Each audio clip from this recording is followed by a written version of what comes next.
right now. Don't it feel like something from a dream? Yeah, I've never known nothing quite like this. Don't it feel like tonight might never be again? Baby, we know better than to try and pretend. Honey, no one could have ever told me about this. I said, yeah. The waiting is the hardest part. Every day you see one more card. You take it on faith, you take it to the heart. The waiting is the hardest part.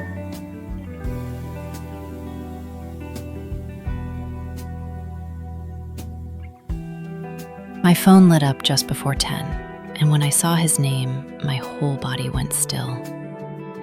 It's strange how that happens. How someone can belong so completely to another part of your life and still reach you in an instant. We were so young when we knew each other, young enough that an hour alone in his car felt hidden from the whole world, like nothing could touch us there. Like as long as the windows were fogged and the light was fading, we could stay exactly where we were. I hadn't thought about those moments in a long time, or maybe that isn't true. Maybe I just hadn't let myself stay with them. The warmth of him beside me, the way he would look at me before he kissed me, how everything in me would go quiet when I was close to him. There was such innocence in it, and so much feeling. More than I understood then, maybe more than I wanted to understand. And then life carried us away from each other. It wasn't one dramatic ending, just time, distance, growing up, becoming other people, until he became someone I once knew deeply and never expected to see again. So when he asked if I wanted to have lunch, I felt that old flutter low in me before I had words for it. I told myself it was nothing, just lunch, just catching up. But even then, I knew it wasn't nothing. The moment I saw him, I felt it.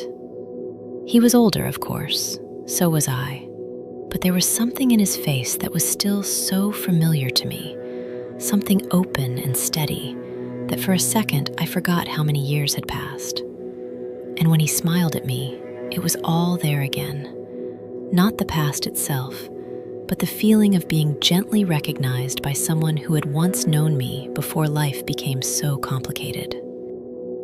We sat across from each other and talked about our lives, about time, about everything people say when they are trying to cross years without disturbing what still lives underneath them.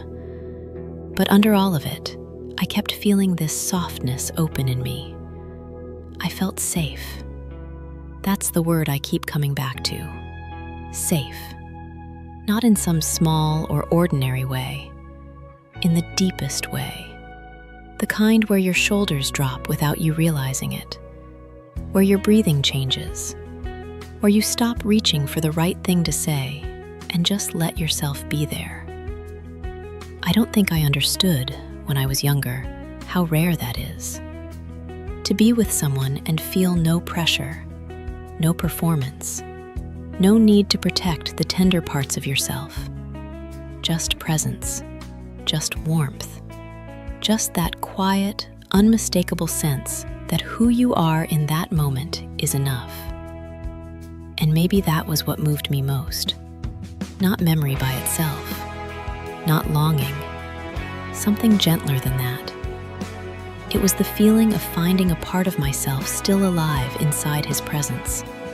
A softer part, a younger part, a part that had once loved without being guarded. Sitting there with him, I could feel how real we had been, how real it still was in me. Not because I wanted to go back, not because I was trying to make the afternoon mean more than it did, but because some connections don't disappear just because years do.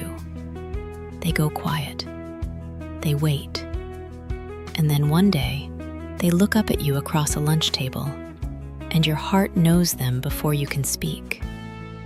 When it was time to leave, I felt the sadness of it almost immediately. Not because anything had been promised, not because either of us said what might come next, we didn't. But I could feel the shape of the empty space opening again, even before I reached my car. That strange, tender ache of being grateful and bereft at the same time. So happy to have seen him. So aware of what had been lost. So full of something I couldn't keep. And still, what stayed with me most was not regret. It was how alive I felt, how softly undone, how unexpectedly comforted. How rare it is to be seen again by someone who once held your whole heart in the quietest way.